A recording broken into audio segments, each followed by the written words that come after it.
the hypertechnology of an ancient civilization that we should know about. A veil of mystery covers the depths of history to this day, provoking imagination and curiosity and scientific interest. Ancient myths, age-old rock paintings, strange reports of historians and chroniclers of those times, but also the modern scientific evidence that comes to give another meaning, or sometimes to confirm the ancient beliefs, create a multifaceted whole, a completion that conveys faintly from the deep down the centuries' strong pulse of ancient civilization, which in its greatest extent remains unexplored and unknown even today. Perhaps it would not be utopian to try to find behind the allegory of myths the tip of the thread that leads to an unknown truth. Besides, this same utopia led Schliemann, the archaeologist Schliemann, to the discovery of Mycene and Troy, Evans to the discovery of the Palace of Knossos in ancient Crete, of the Minoan Empire, etc. Therefore, the ancient myths, whether they are Greek, Persian, Indian, Egyptian, Hebrew, Indian, according to several scholars, convey a concept that seems absurd to us, that human history did not follow a linear course from a primitive civilization to a more advanced one, but rather a spiral course from an ancient advanced civilization to a continuous decline until the time of that mythological record, and then the rise began again, etc. An ancient world kingdom. Hesiod's records in Works and Days is typical, where he states that the gods first created the golden race of humans, the golden age of humans, and the race of humans who lived at the time when Saturn reigned in the state of heaven. And again, okay, Saturn and Venus, it reminds us of what Immanuel Velikovsky was writing about.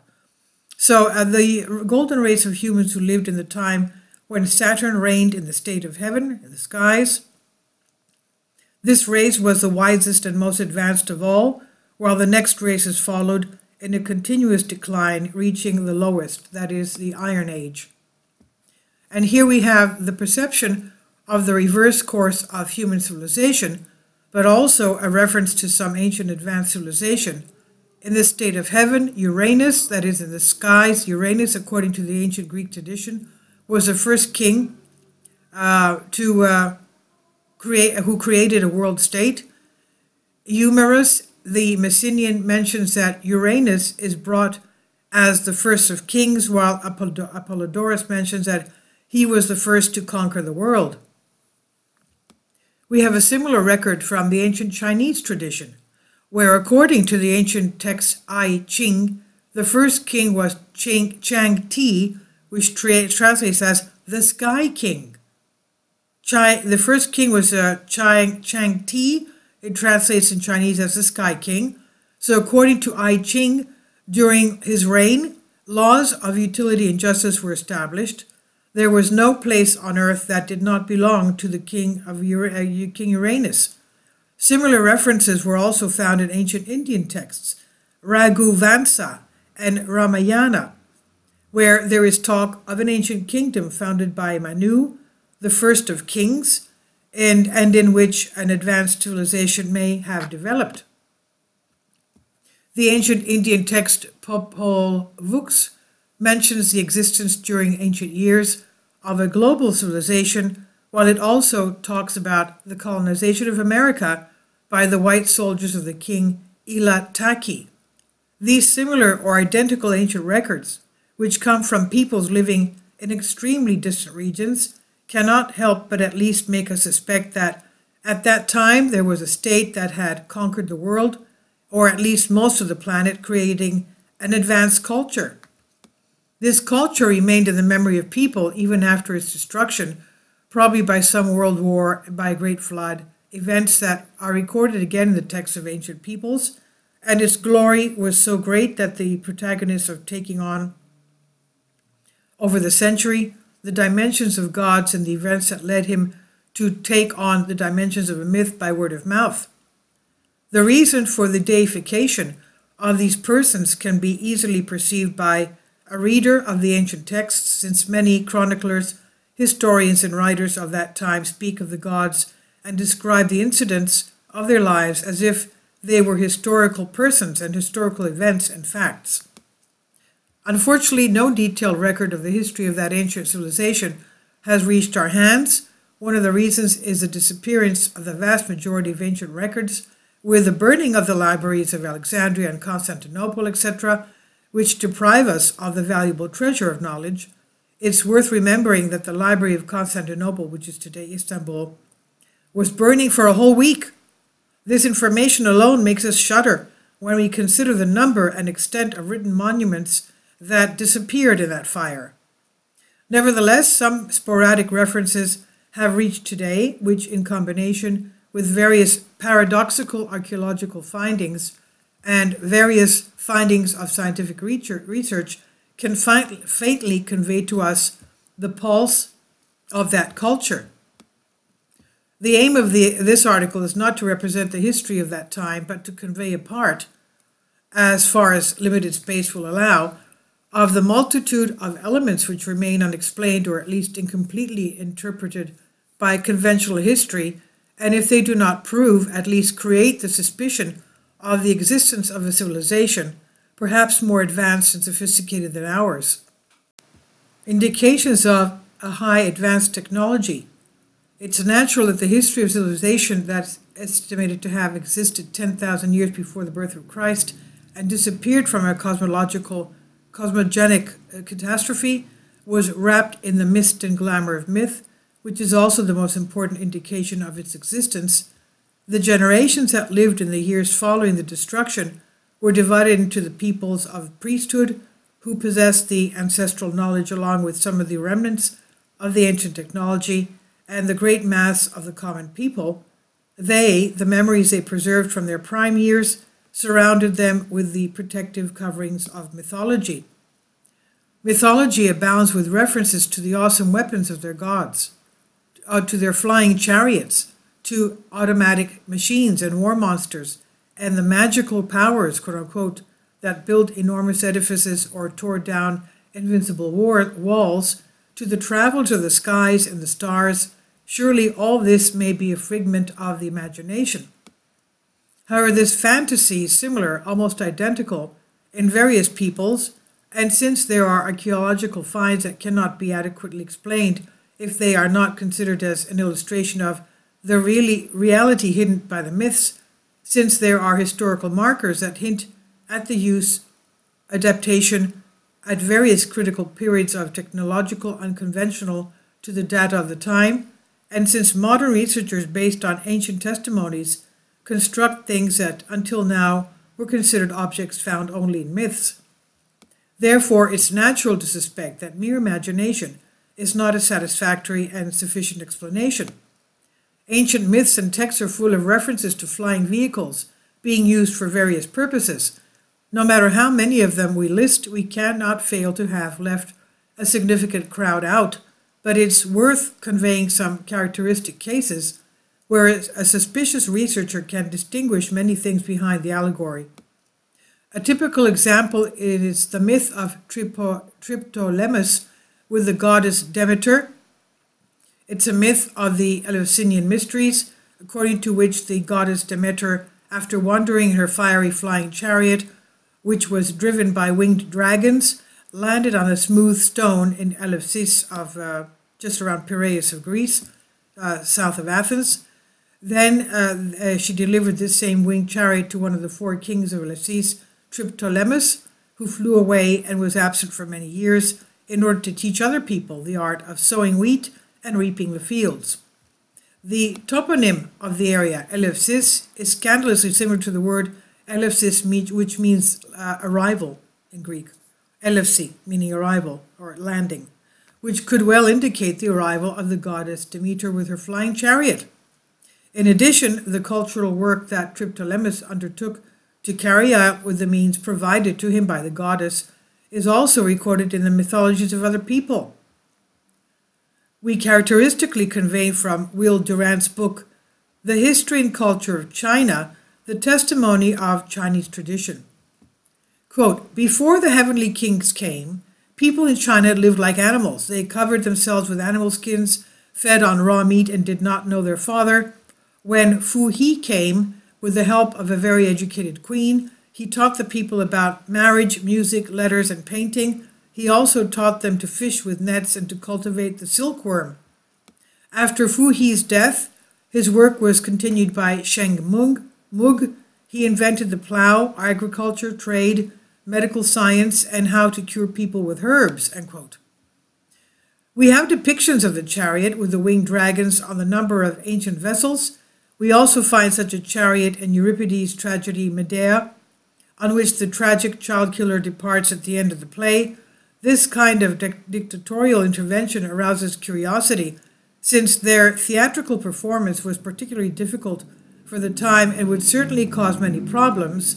The obsession of the authors, especially Aeschylus, in the use in the theater of winged chariots, flying people and animals, but also of strange clothing with the famous cawthorns, large boots that strongly resemble today's astronauts, indicates the desire of the tragedians to become faithful recorders of the myths, or at least the attempt to indirectly pass to the public some hidden truths, without the case negating others. In Aeschylus' tragedy Prometheus Bound, we see Oceanus and his daughters, that is Poseidon and his daughters, coming to Prometheus, leading willingly without reins a four-legged bird. In the passages that we have saved from the tragedy Sphinx, we see him talking about a bird that has clawed hands, the warlike with the pole, while in Agamemnon, the command is characteristic. The dogs, the bold ones, where they fly in the air, leave it. Aeschylus, possibly obsessed with symbolically revealing some secrets to the viewers, can also explain his persecution by the priesthood of the time with the accusation of bringing the secrets of the Eleusinian mysteries on stage, and perhaps also his inscrutable murder. The four-legged bird, referred to Prometheus Bound, is found in many ancient depictions, as well as in the texts of various peoples. The characteristic passage is a description of Ezekiel in the Old Testament, where he speaks of an animal with 4 legs. Quote, "And their legs are straight, and their feet are feathered, and sparks like glittering bronze, and their wings are light," end quote. The vehicle was seen by the prophet coming out shining whole through a cloud of dust. Austrian engineer J.F. Blumrich, who worked at NASA and was awarded the Exceptional Services Medal, thoroughly researched the descriptions of Ezekiel and designed a state-of-the-art spacecraft landing pod with all the characteristics described by the prophet Ezekiel. He published the result of his research in a book entitled, "And the Heavens Were Opened." This naturally raised the question of what the vehicle seen by Ezekiel might have to do with the technology of an ancient civilization that was supposedly destroyed some 7,000 years before Ezekiel. Perhaps then some remnants of this high technology were saved even after the disaster, guarded with all secrecy by the priesthood. Only some of those initiated into the ancient mysteries had the knowledge about them. An additional fact that originates through tradition as well as from the texts of ancient authors is the journeys beyond the earth. There are many references to the myths about solar chariots in which various heroes traveled, with the most typical being the myth of Phaethon's journey. Even the references to astronomical subjects by various philosophers initiated into the mysteries go beyond the limits of knowledge, which according to conventional history they should have. Socrates' reference to Plato's Phaethon is characteristic, where he talks about the spherical shape of the earth, describes it as seen from above, and says that what we see as heaven is not the real one, but when we go outside of it, outside of the atmosphere, we see its true image. A series of ancient petroglyphs pose the bona fide researcher the question of whether what is said about space travels of that era are not just fairy tales. Certain petroglyphs, if seen and interpreted in certain ways, show figures of astronauts. Such have been found on Mount Pangeo in Thrace and in Valcaminca, Italy, Kimberley, Australia, and many other places. All these inexplicable elements for scientists are an important indication of an ancient advanced civilization. An ancient nuclear holocaust? In the texts of the ancient peoples, there's a description of a terrible war that shook the whole earth. This war, which may have been the reason for the beginning of the decline of that civilization, was conducted with the use of advanced weapons. The descriptions of the ancient texts convey to us the image of a conflict which brought great destruction.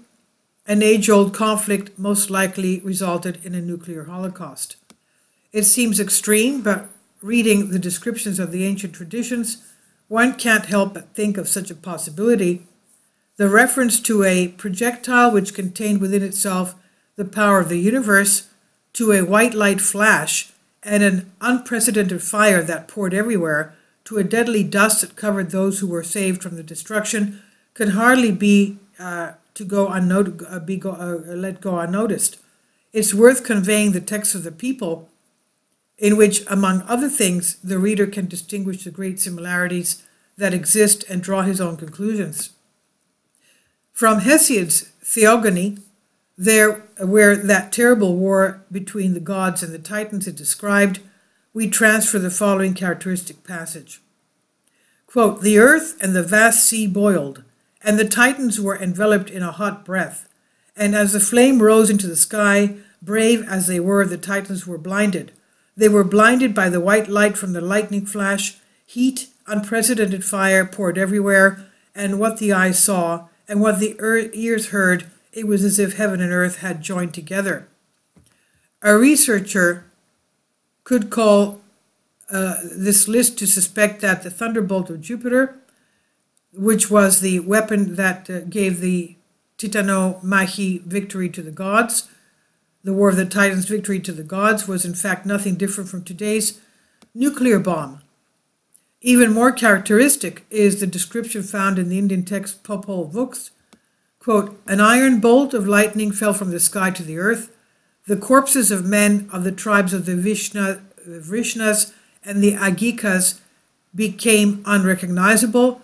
Their hair and nails had fallen. The feathers of the birds changed color. The food was poisoned, and the people who were saved from the destruction were covered with a deadly dust." End quote. The Indian book Mahabharata says about it, quote, "It was a projectile that contained the power of the universe within it. It was a column of smoke and flame bright like 10,000 suns that rose with all its power. It was a new and unknown weapon, an iron lightning that reduced the earth to ashes, the race of Vishnas and Adakas. The bodies were burned, and no one could identify them. Hair and fingernails fell from the body, the birds turned white. A few hours later, all the food was contaminated. To escape this fire, the soldiers fell into the rivers with their clothes and weapons. A hot wind started blowing. The universe was enveloped in such heat as if it were sick with a high fever. The elephants and other animals of war were struck by the force of the weapon. The waters became so hot that everything that lived in them caught fire. A fatal spear, like a staff of death, it measured 3 cubits and 6 feet, endowed with the thunderbolt power of the thousand-eyed Indra, devastating to all living creatures." End quote. So it seemed to be described as a missile. Now, the amazingly similarities of the description of the Popol Vuh and the Mahabharata, as well as the provocative similar names of the tribes Vishnas and Agikas on the one hand and Vrishnas and Adakas on the other, lead us to the conclusion that it's not excluded that these two texts describe the same event. In another part of the Mahabharata, we read about the collision in the air of 2 of the weapons we mentioned above. Quote, "The 2 weapons met each other in the middle of the air. Then the earth began to tremble along with all its mountains and seas and trees, and all living creatures were burned by the energy of the weapons and were badly affected. The heavens were on fire, and the 10 points of the horizon were filled with smoke." End quote. The Old Testament description of the destruction in Sodom and Gomorrah can also be characterized as a mythological depiction of the sufferings of that great war. Quote, "And the Lord rained down on Sodom and Gomorrah fire and fire from heaven and destroyed those cities and all the surrounding areas," end quote. Another interesting element that the ancient traditions convey to us is that of the construction of the famous thunderbolt of Zeus by the Cyclops. According to ancient Greek mythology, the Cyclops were the ones who created this invincible weapon, which they gave to Zeus to defeat the Titans. From the commentaries of Artemidorus, we read the opinion of Eratosthenes, who argued that the conspiracy of the gods against the Titans took place in the Theaterium, where the Cyclops were making the terrible weapon, quote, "with a cover over the fire so as not to spread the power of the lightning," end quote. Are we talking here about a nuclear plant whose walls protected the workers in it from the power of lightning, and whose scientists, who would apparently wear a peculiar uniform with a helmet, which gave them a different strange image and appearance, were named from mythology Cyclops. Quite a daring hypothesis, but also quite probable if one takes into account the above descriptions, as well as a 10,000-year-old rock painting found in a cave in the Tassili Valley on the outskirts of the Sahara Desert, which shows the form of a man dressed in a strange uniform, strongly reminiscent of that of astronauts or nuclear plant workers. The helmet of the costume brings to mind the description of a cyclops, since it has a round skylight on the forehead to allow vision. The destruction and the hidden remains. The total destruction of that civilization was brought about by a great cataclysm, which was the result as well as the cause of enormous geological changes that upset the entire planet. The ancient texts refer extensively to that flood as well, but also to earlier ones. According to some modern theories, in 9654 BC, an astral body struck Earth in the Pacific Ocean, causing massive destruction across the globe. This date is not far from that given by Plato to Timaeus for the sinking of Atlantis. This disaster must be identified with the one referred to by Greek mythology as the deluge of Deucalion. Deucalion meaning man of good omen, as Noah. Noah means man of good omen, as described in the Old Testament. Now, according to historical interpretations, in view of the coming cataclysm, the sages of the ancient civilization who had predicted the catastrophe, they wanted to save their knowledge for the coming generations. These knowledges were closed either in some buildings that were destined to survive, or they were rescued together with their owners in some unassailable places. Buildings in which knowledge was kept are said to be the pyramids. Egyptian tradition states that the Great Pyramid was built before the flood, perhaps the late 3rd millennium with some kind of a renovation, and held within its vaults the remains of lost wisdom.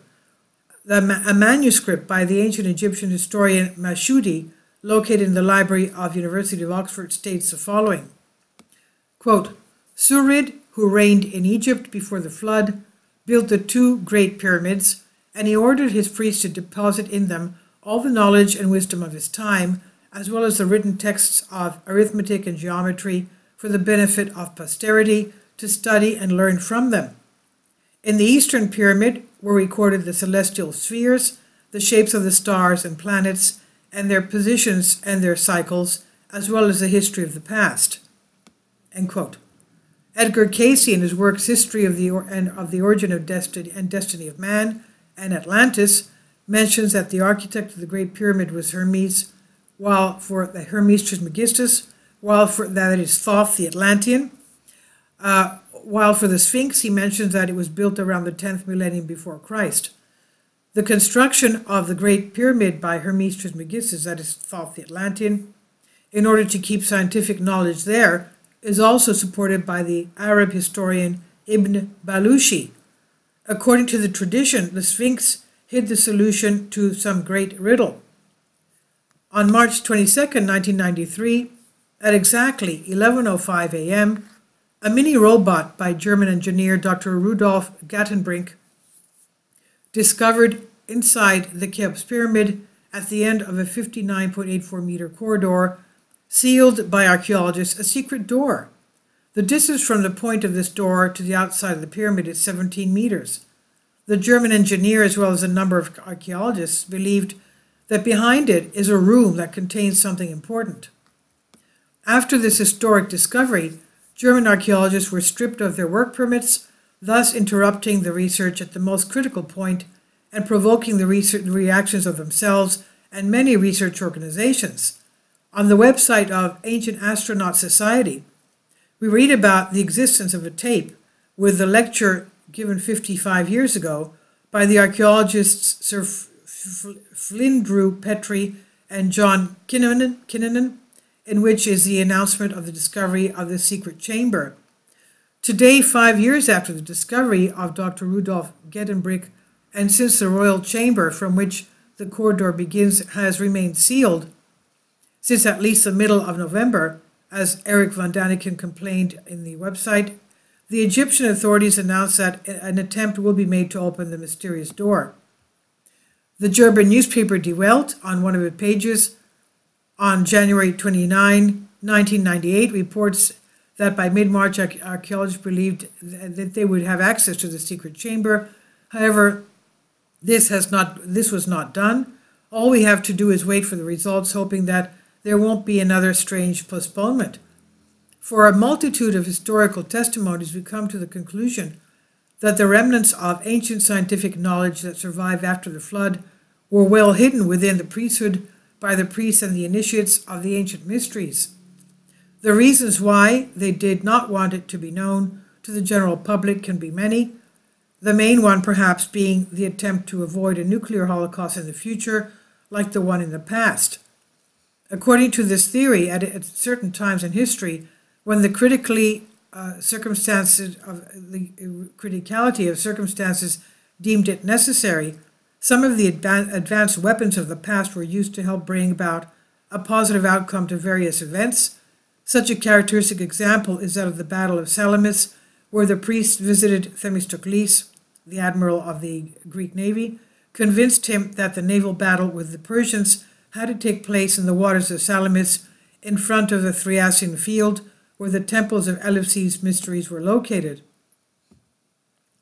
Themistocles, after persisting efforts and tricks, managed to bring the Greek and Persian ships face to face in front of the Thriasian field, where what Plutarch describes to us is in the 15th chapter of the book Themistocles happened, quote, "During the contest, a great light shone from Eleusis, while the plain was filled with a sound and noise similar to the shouting of a multitude, with a hum as if many people gathered together were circling the secret location, and from the midst of this noise a cloud was created, which rose from the earth, and then returned and fell onto the enemy's ships."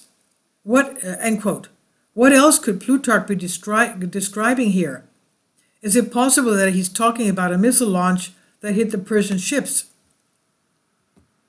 There is a significant number of such testimonies that unfortunately the narrowness of space does not allow us to convey them. What is certain is that the few elements that we have mentioned as characteristics of the crowd that exists can give a picture in which the explanations of conventional history become insufficient to cover the questions that are raised. So this I've translated for you from a Greek article. Please leave your comments and thank you for your support. Kindly support my Patreon account. The daily posts are 5 videos daily, and they are totally different from what I have on my YouTube channel. Thank you so much for your support and that you find all my content so interesting. You'll find the Patreon account details in the description box